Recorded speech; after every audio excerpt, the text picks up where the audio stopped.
ત્રીજા મુદ્દાની વાત કરીએ તો બનાસકાંઠાના દિયોદરમાં શિક્ષણ ક્ષેત્રે એક ચિંતાજનક મુદ્દો સામે આવ્યો છે। શહેરના શિક્ષણ તંત્રમાં સર્વિસ બુક ભરવાની પ્રક્રિયામાં 500 રૂપિયાની લેતી દેતીનો એક વિડીયો વાયરલ થયો, જે સવાલ ઉભા કરે છે કે આ પૈસા કોણે અને કેમ વસૂલ્યા। આ મામલે ટીપીઓ અને શિક્ષણ સંઘ વચ્ચે જવાબદારીના મુદ્દે એકબીજાને ખો આપતા નજરે પડી રહ્યા છે। ટીપીઓએ પોતાની નિર્દોષતા બતાવતા પ્રયાસ કર્યો અને જ્યારે શિક્ષણ સંઘે આ મુદ્દાને સ્વીકારતા ઇનકાર કર્યો અને કહ્યું કે બુક ભરવાનું આયોજન સંઘનું કામ નથી, તે શિક્ષણ વિભાગ કરી શકે। પરંતુ વિડીયો સામે આવતા શિક્ષકો પાસેથી રૂપિયા લેવામાં આવ્યા હોવાનું દેખાય છે। ટીપીઓ ઓફિસ અને શિક્ષણ સંઘ બંને પોતાને નિર્દોષ ઠરાવવાની કોશિશમાં છે।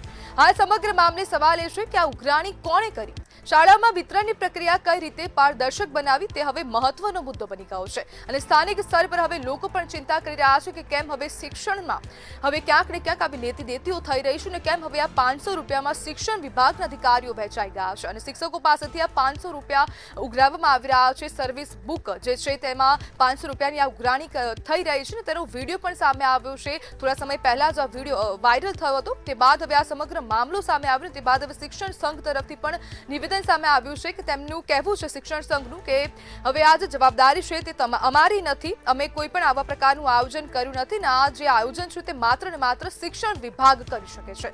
તો શિક્ષણ વિભાગની કાર્યવાહી પર પણ હવે શંકા જાય છે અને તેમાં તેવો પણ સવાલ થાય કે હવે શિક્ષણ વિભાગમાં જે પ્રક્રિયાઓ ચાલી રહી છે તેમાં પારદર્શિતા કેટલી છે।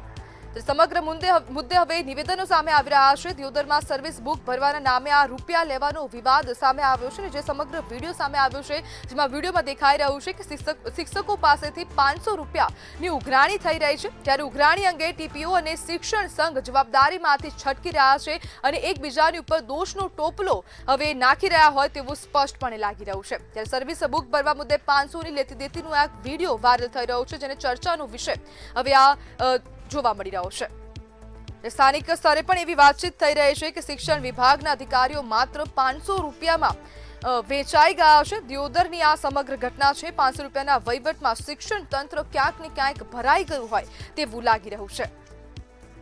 જે શિક્ષકો પાસેથી 500 રૂપિયા લેવામાં આવ્યા છે અને ટીપીઓ અને સંઘ છટકી રહ્યા છે, એકબીજાને ક્યાંક ને ક્યાંક ખો આપી રહ્યા છે અને બંનેમાંથી કોઈ પણ ટીપીઓ ઓફિસ કે પછી આ શૈક્ષણિક સંઘ, તે બંનેમાંથી કોઈ પણ એક જે શાખા છે તે પોતાની જવાબદારી સ્વીકારવા તૈયાર નથી, તેના અધિકારીઓ વારંવાર એકબીજાને ખો આપી રહ્યા છે અને પોતાની જવાબદારીમાંથી છટકી રહ્યા છે કે આ કામ અમારું નથી, અમે ન કરી શકીએ। અને તે બાજુ ટીપીઓ ઓફિસના અધિકારીઓ પણ કહી રહ્યા છે કે અમે કોઈ પણ ઉઘરાણી નથી કરી અને જે શૈક્ષણિક સંઘ છે તેના તરફથી પણ નિવેદન સામે આવ્યું છે કે આ જે સમગ્ર આયોજન છે તે શિક્ષણ વિભાગ કરી શકે છે, અમારામાં નથી આવતું। સમગ્ર મુદ્દે હવે સવાલ ઉભો થઈ રહ્યો છે કે રૂપિયાની ઉઘરાણી કોણે કરી છે અને કોના ખિસ્સામાં આ પૈસા ગયા છે અને એક શિક્ષક દીઠ 500 રૂપિયા ઉઘરાવવામાં આવી રહ્યા છે તો આ ખૂબ મોટી રકમ થાય, જ્યારે અનેક શિક્ષકો પાસેથી આવા પ્રકારની ઉઘરાણી કરવામાં આવતી હોય।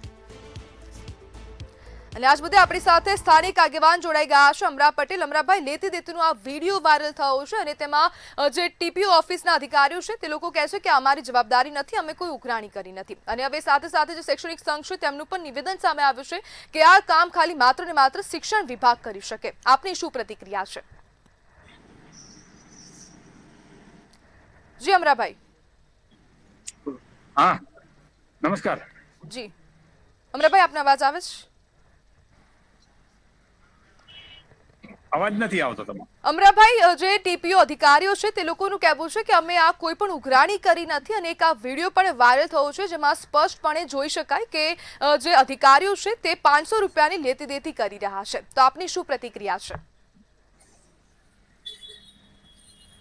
જી અમરાભાઈ।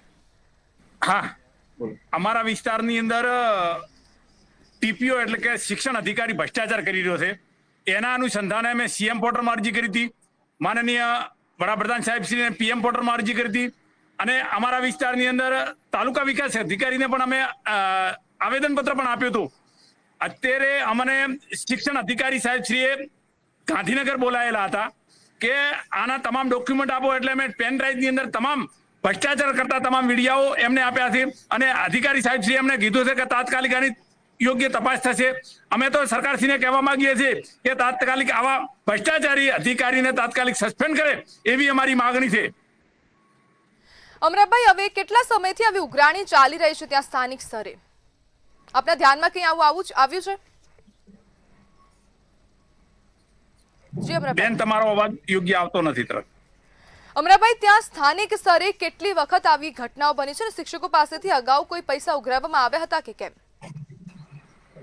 પૈસા ઉઘરાવતા વિડીયો વાયરલ થયેલા છે. તમામ આમ પત્રકારોએ પણ ચલાવ્યું હતું, તમામ ટીવીઓની અંદર ચાલ્યું હતું. એટલે આ ભ્રષ્ટાચાર સતત 1 વર્ષથી કરી રહ્યો છે. એના પહેલા પણ 2 વર્ષ પહેલા અહીંયા દિયોદર તાલુકાની અંદર તો ત્યારે પણ ભ્રષ્ટાચાર કરતા હતા. શિક્ષકોને બદલી કરવી હોય તો પણ ભ્રષ્ટાચાર કરે છે. આ તમામ પુરાવાઓ અમારી સાથે હતા અને વિડીયોથી ખેડૂત એટલે કે તમામ શિક્ષકોએ પણ અમને કીધું હતું કે અમરાભાઈ તાત્કાલિક આનો અવાજ ઉઠાવો, ન કે અમને આ ભ્રષ્ટાચારી ટીડીઓ અમને ભ્રષ્ટાચાર કરાવે છે સાથે રહી. એટલે એના અનુસંધાને અમે રજૂઆત કરી હતી અને ટીવીના માધ્યમથી, આપણા મંતવ્યના ન્યૂઝના માધ્યમથી સરકારને પણ કહેવા માંગીએ છીએ કે તાત્કાલિક આને સસ્પેન્ડ કરે અને આ અધિકારીની તપાસ થાય એવી અમારી તમામ પ્રજાની પણ માગણી છે. જી બિલકુલ અમરાભાઈ, જોડવા બદલ આપનો આભાર.